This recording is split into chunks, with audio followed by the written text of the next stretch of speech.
रघुराई से उतराई न लूंगा हे भगवन। केवट ने कहा रघुराई से उतराई न लूंगा हे भगवन। उतराई न लूंगा हे भगवन।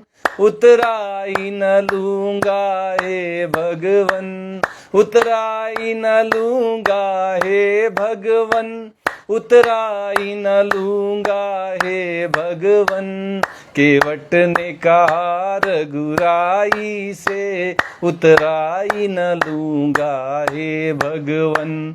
केवट ने कहा रघुराई से उतराई न लूंगा हे भगवन। मैं नदी नाल का सेवक हूँ, तुम भवसागर के स्वामी हो। मैं नदी नाल का सेवक हूँ, तुम भवसागर के स्वामी हो। मैं यहाँ पे पार लगाता हूँ, तुम वहाँ पे पार लगा देना। मैं यहाँ पे पार लगाता हूँ, तुम वहाँ पे पार लगा देना। केवट ने कहा रघुराई से उतराई न लूंगा हे भगवन। उतराई न लूंगा हे भगवन। उतराई न लूंगा हे भगवन। उतराई न लूंगा हे भगवन। उतराई न लूंगा हे भगवन। केवट ने कहा रघुराई से उतराई न लूंगा हे भगवन। केवट ने कहा रघुराई से उतराई न लूंगा हे भगवन। तुमने अहिल्या को पार लगाया है, मुझको भी पार लगा देना। तुमने अहिल्या को पार लगाया है, मुझको भी पार लगा देना। मैं यहाँ पे पार लगाता हूँ, तुम वहाँ पे पार लगा देना। मैं यहाँ पे पार लगाता हूँ, तुम वहाँ पे पार लगा देना। केवट ने कहा रघुराई से उतराई न लूंगा हे भगवन। केवट ने कहा रघुराई से उतराई न लूंगा हे भगवन। उतराई न लूंगा हे भगवन। उतराई न लूंगा हे भगवन। उतराई न लूंगा हे भगवन। उतराई न लूंगा हे भगवन। केवट ने कहा रघुराई से उतराई न लूंगा हे भगवन। केवट ने कहा रघुराई से उतराई न लूंगा हे भगवन। केवट ने कहा रघुराई से उतराई न लूंगा हे भगवन। जय श्री कृष्णा। आज की श्रीमद् भागवत कथा में आप सबका स्वागत है। पिछले दिन जब मैं श्रीमद् भागवत जी के प्रथम स्कंद के इस 18वें अध्याय की कथा कह रहा था, तो ऋषि कुमार ने महाराज परीक्षित को शाप दिया कि मेरे पिता का अपमान करके महाराज परीक्षित ने मर्यादा का उल्लंघन किया है, इसलिए मेरी प्रेरणा से आज के 7वें दिन महाराज परीक्षित को तक्षक सर्प डस लेगा। ततो भेत्याश्रमं बालो गले सर्प कलेवरम पितरम वीक्ष्य दुखार्तो मुक्त कंठोरुरोधहा। इसके बाद वो बालक अपने आश्रम पर आया और अपने पिता के गले में सांप देखकर उसे बड़ा दुख हुआ और वो दहाड़ मारकर रोने लगा। सवा अंगिरसो ब्रह्मन् श्रुत्वा सुत विलापनम उन्मील्य सनकैर्नेत्रे दृष्ट्वा स्वांसे मृतोरगम। सूत जी महाराज आगे की कथा सुनाते हुए सौनक जी से कहते हैं कि विप्रवर सौनक जी, शमी मुनि के समी मुनि ने अपने पुत्र का रोना चिल्लाना जब सुना तो धीरे धीरे अपनी आंखें उन्होंने खोली और देखा कि उनके गले में एक मरा हुआ सांप पड़ा हुआ है।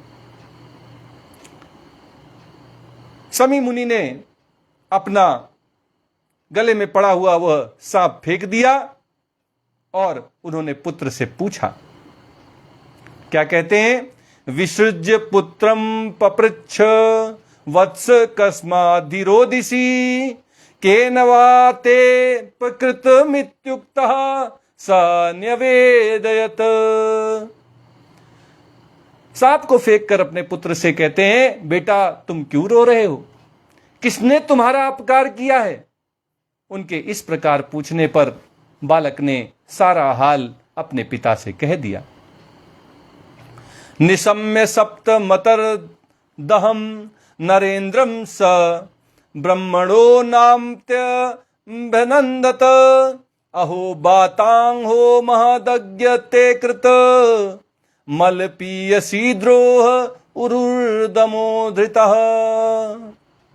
निशम्य सप्त मतदर्हम नरेंद्रम स ब्राह्मणो नात्मज मभ्यनंदत अहो बताहो महदज्ञ ते कृत मलपीयसी द्रोह उरुदमोधृतः। ब्रह्मर्षि समी ने राजा के साप की बात सुनकर अपने पुत्र का अभिनंदन नहीं किया। कोई भी मुनि नहीं करता। जब उन्होंने सुना कि उनके पुत्र ने महाराज परीक्षित को शाप दे दिया है तो उनको बड़ा दुख हुआ होगा। उन्होंने उसकी बात का समर्थन नहीं किया, अभिनंदन नहीं किया। उनकी दृष्टि में परीक्षित शाप के योग्य नहीं है। मुनि बड़े कृपालु होते हैं, बड़े दयालु होते हैं। उन्होंने महाराज परीक्षित की उस गलती को माफ कर दिया। वे कहते हैं कि महाराज परीक्षित शाप के योग्य नहीं है। उन्होंने कहा, अरे मूर्ख, तूने बड़ा पाप किया। खेद है कि उनकी थोड़ी सी गलती के लिए तूने उनको इतना बड़ा दंड दे दिया। महाराज परीक्षित ने जो किया वो गलती है। समी मुनि भी उस गलती को ये नहीं कहते कि नहीं उन्होंने गलत नहीं किया, लेकिन साथ ही साथ अपने पुत्र को कोसते हैं कि इतनी छोटी सी गलती की इतनी बड़ी सजा महाराज परीक्षित को नहीं मिलनी चाहिए। न वै नृभिर्नरदेवं पराख्यम सम्मातुमर्हस्य विपक्क बुद्धे यत्तेजसा दुर्विषेण गुप्ता विन्दन्ति भद्राण्य कुतो भया प्रजा। समी मुनि कहते हैं कि अरे बालक, तेरी बुद्धि अभी कच्ची है। तुझे भगवत स्वरूप राजा को साधारण मनुष्यों के समान नहीं समझना चाहिए। तूने बड़ा पाप कर दिया। तूने सामान्य मनुष्यों की तरह राजा के साथ भी वैसा ही आचरण कर दिया, क्योंकि राजा के दुस्सह तेज से सुरक्षित और निर्भय रहकर ही प्रजा अपना कल्याण संपादन करती है। अगर शाप राजा को ही दे दिया जाए, राजा को ही कोस दिया जाए, राजा का ही समर्थन ना किया जाए, तो प्रजा कभी सुखी नहीं रह सकती। राजा भले ही गलती करे, लेकिन उसको दंड देने का अधिकार प्रजा को नहीं है, क्योंकि राजा के द्वारा ही तो प्रजा सुरक्षित रहती है, निर्भय रहती है। अगर राजा को ही सब लोग गालियां देने लगें, उसके खिलाफ षड्यंत्र रचने लगें, उसको अपमानित करने लगें, तो फिर वह प्रजा कभी सुखी नहीं रह सकती, उस प्रजा का कभी कल्याण नहीं हो सकता। अलक्ष्यमाणे नरदेव नाम्नी रथांग पाणा वय मंगलोकः तदा ही चोर प्रचुरो विनक्ष्य यरक्ष्यमाणो विवरूथ वत्क्षणात्। जिस समय राजा का रूप धारण करके भगवान पृथ्वी पर नहीं दिखाई देंगे, उस समय चोर बढ़ जाएंगे और अरक्षित भेड़ों के समान एक क्षण में ही लोगों का नाश हो जाएगा। ये सब बातें समी मुनि अपने पुत्र को समझाते हैं। कहते हैं कि राजा का रहना बहुत आवश्यक है। अगर किसी झुंड में कोई नेता ना हो, कोई अगुवाकार ना हो, कोई नेतृत्व करने वाला ना हो, तो वह झुंड आपस में लड़ झगड़ के ही समाप्त हो जाता है। उसको किसी बाहरी बैरी की, किसी शत्रु की आवश्यकता नहीं रह जाती। ऐसे में हर किसी का यह दायित्व बनता है कि जो नेतृत्व की जिम्मेदारी उठाए हुए है, जो नेता है, जो अगुवाकार है, सब उसका समर्थन करें। उससे गलतियां होंगी, स्वाभाविक है, लेकिन इसका मतलब यह नहीं है कि सब लोग उसके खिलाफ षड्यंत्र रचने लगे, उसको अपमानित करने लगे। एक परिवार में भी यही बात होनी चाहिए। परिवार में जो सबसे बड़े हैं, वयोवृद्ध हैं, जो परिवार के मुखिया हैं, जिनके ऊपर परिवार को संगठित करने की जिम्मेदारी है, सबका दायित्व बनता है कि उनका समर्थन अपने अपने तरीके से करें। उनको अपमानित करने का प्रयास ना करें, उनकी गलतियों में उन्हें आईना दिखाने का प्रयास ना करें। अगर वे नेतृत्व कर रहे हैं, अगर वे अगुवाकार हैं, तो गलतियां होंगी, लेकिन जब तक नेतृत्व आपने उनके हाथ में दे रखा है, तब तक उनकी गलतियों को आपको नजरअंदाज करना होगा और उनका समर्थन हर तरह से करना होगा। तब जाकर वो परिवार आगे बढ़ सकता है, तब जाकर वो संगठन आगे बढ़ सकता है। जब तक नेता का, नेतृत्वकर्ता का सम्मान नहीं होगा, उनका समर्थन नहीं होगा, तब तक ना तो कोई परिवार आगे बढ़ सकता है और ना ही कोई संगठन फल फूल सकता है। तदद्यनः पापुमुपैति नन्वयम् यन्नष्टनाथस्य वसोर्विलुप्तकात् परस्परं घ्रन्ति सपन्ति वृञ्जते पशून् स्त्रियोर्थान् पुरुदस्व जनाः। आगे समी मुनि कहते हैं कि राजा के नष्ट हो जाने पर धन आदि चुराने वाले चोर जो पाप करेंगे, उसके साथ हमारा कोई संबंध ना होने पर भी वो हम पर भी लागू होगा, क्योंकि राजा के न रहने पर लुटेरे बढ़ जाते हैं और वे आपस में मार पीट, गाली गलौज करते हैं। साथ ही वे पशुओं को, स्त्रियों को, धन संपत्ति को, सबको बर्बाद कर देते हैं, लूट लेते हैं। इस तरह हम सब की जिम्मेदारी बढ़ जाती है कि हम जिस संगठन में हैं, उसके नेतृत्व को मजबूत करने का हमारा प्रयास होना चाहिए, ना कि नेता को नीचे घसीटने का, उसको अपमानित करने का प्रयास करना चाहिए। नेता चुनते समय सतर्क रहना चाहिए कि हमारा नेतृत्व इसी को हम देने वाले हैं, लेकिन एक बार आपने चुन लिया तो फिर आपके पास एक ही विकल्प रह जाता है और वो उसका समर्थन करना है।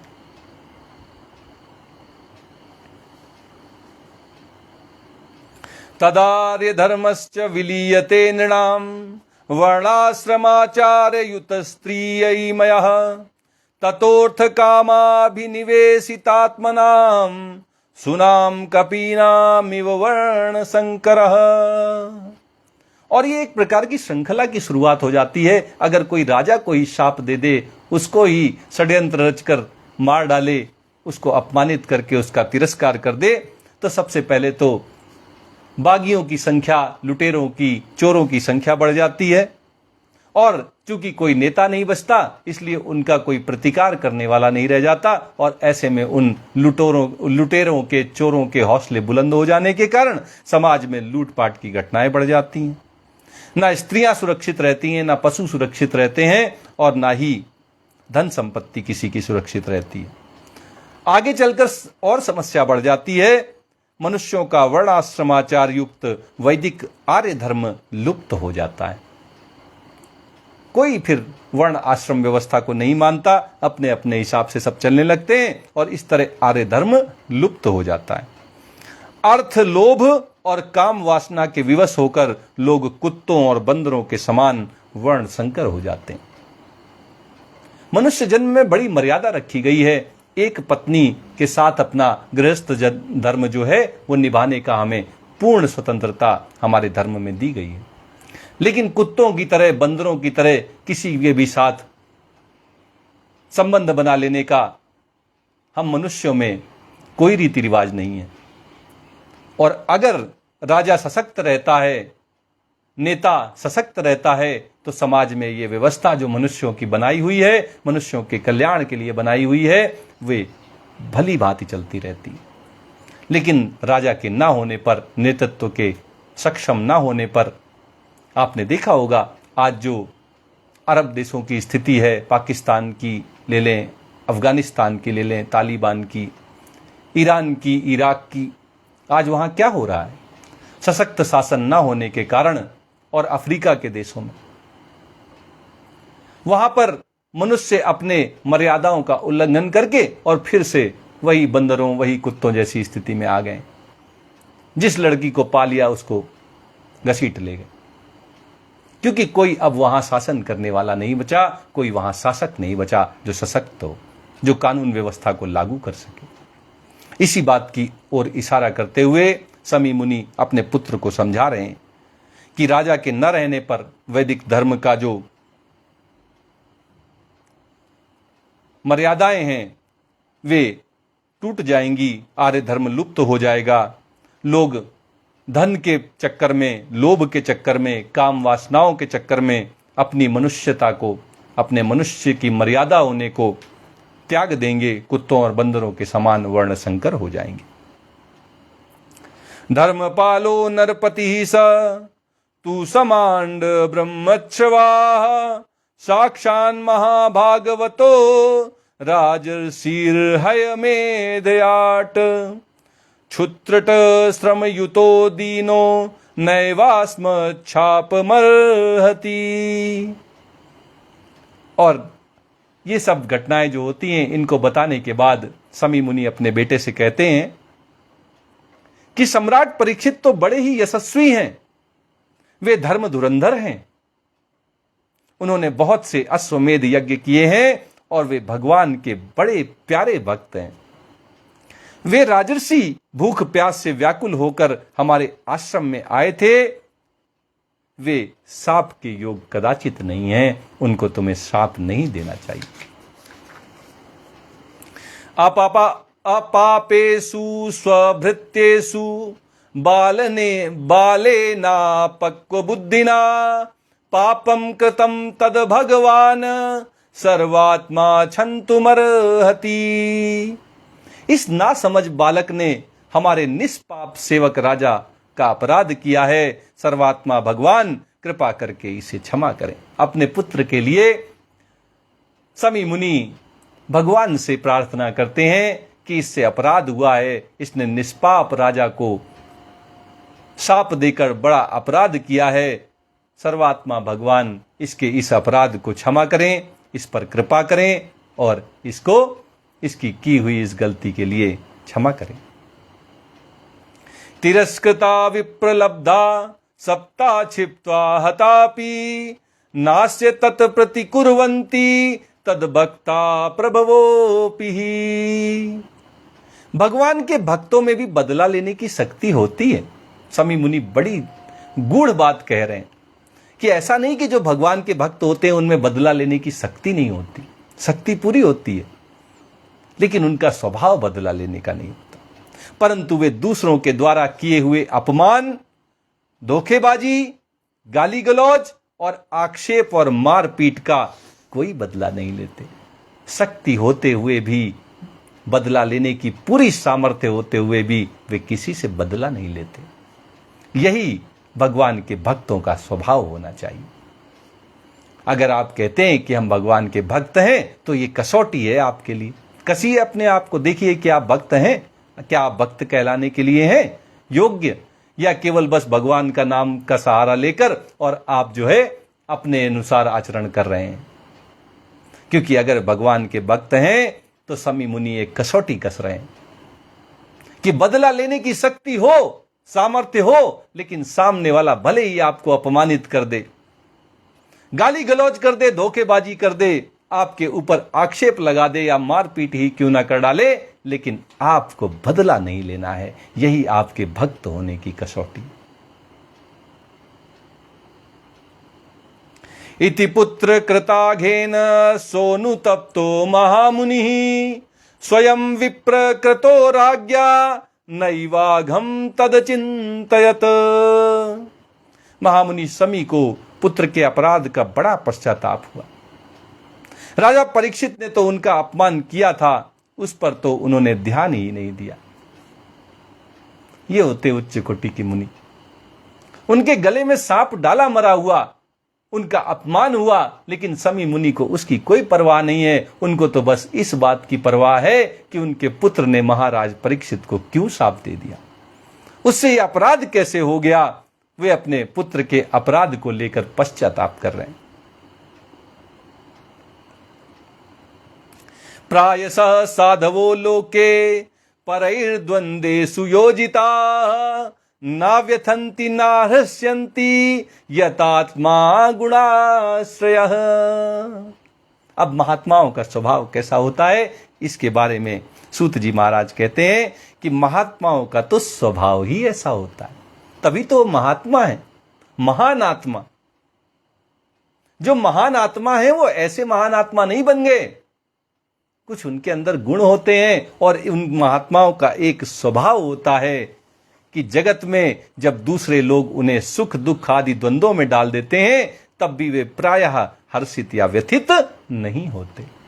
द्वंद्वों के आ जाने पर, द्वंद्व क्या है? दो, खुशी गम, सुख दुख, हानि लाभ, जीवन मरण, ये सब द्वंद्व हैं।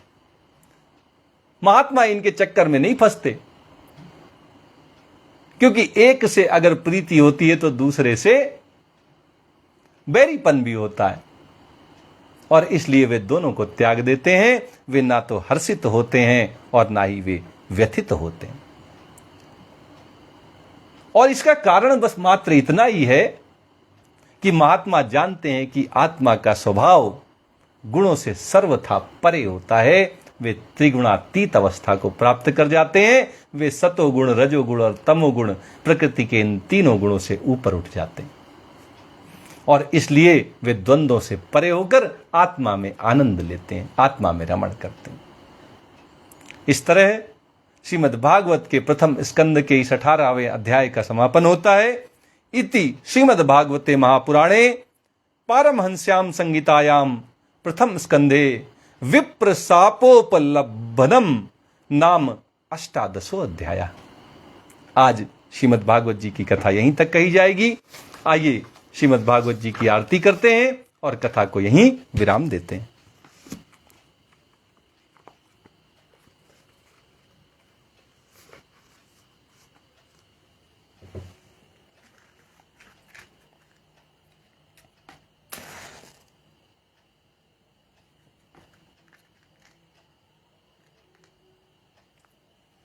प्रेम से बोलिए वृंदावन बिहारी लाल की जय। श्री भागवत भगवान की है आरती, पापियों को पाप से है तारती। श्री भागवत भगवान की है आरती, पापियों को पाप से है तारती। ये अमर ग्रंथ, ये मुक्ति पंथ, ये पंचम वेद निराला, नव ज्योति जलाने वाला। ये अमर ग्रंथ, ये मुक्ति पंथ, ये पंचम वेद निराला, नव ज्योति जलाने वाला। हरि नाम यही हरिधाम यही, हरि नाम यही हरिधाम यही, यही जग मंगल की आरती, पापियों को पाप से है तारती। श्री भागवत भगवान की है आरती, पापियों को पाप से है तारती। ये शांति गीत पावन पुनीत, पापों को मिटाने वाला, हरि दरस दिखाने वाला। ये शांति गीत पावन पुनीत, पापों को मिटाने वाला, हरि दरस दिखाने वाला। ये सुख करनी ये दुख हरिणी, ये सुख करनी ये दुख हरिणी।